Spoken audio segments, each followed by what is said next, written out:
Georgia was one of the original 13 colonies in the United States, and a lot is known about the history of some of those more prominent areas. Not as much is known about the background of some of the smaller towns in our viewing area. In this month's Hometown History, News Channel 6's Kim Vickers explores one of those communities, and News Channel 6's Kim Vickers is live in Harlem this morning. Kim, you actually grew up in Harlem. Yeah, Mary, I spent most of my childhood here in Harlem, but I didn't know much about the history other than Oliver Hardy was born here and there's an annual festival to celebrate him. So I headed back to Harlem to learn a little bit more about my hometown history. The minute you drive in Harlem, you are home wherever you go. Harlem is a small town in Columbia County, incorporated in 1870. Megan Foster, director of the Harlem Museum, explains that Harlem was built to be an oasis. Well, it actually started before the incorporation of Harlem. There was a city or a town nearby called Sawdust, which was basically a stop for the train.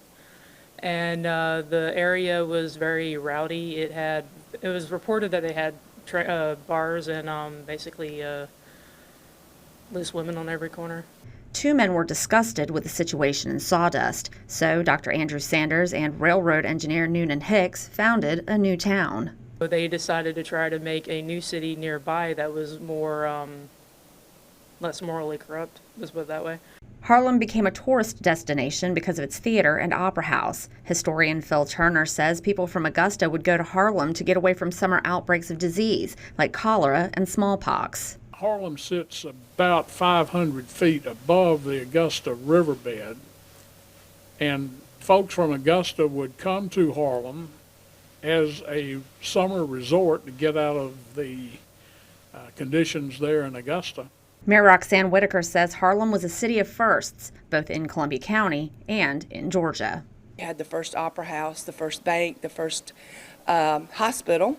We had the first woman who was elected to a public office, that was Mrs. McDaniel. And that was for the state of Georgia, not just Columbia County. We also had Harold Scott, who was the first black bus driver in Columbia County as well. Not much has changed in Harlem over the years. Necessary growth has come to allow for the town's survival, but it's all been very thought out and deliberate. We sent out a survey to the residents, what do you want to see in Harlem? What do you want the atmosphere of Harlem to be?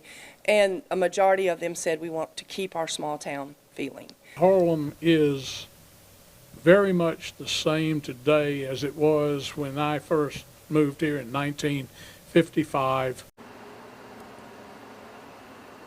Now, Mary, I asked Mayor Whitaker a burning question that many people in Harlem really want to know. Will the restaurant Chicken Taters ever make a comeback? Sadly, that answer is not anytime soon. For more information on the history of Harlem, including how the town got its name, just head on over to WJBF.com. Hey, CSRA, that's just part of your hometown history. Live in Harlem, Kim Vickers, WJBF, News Channel 6.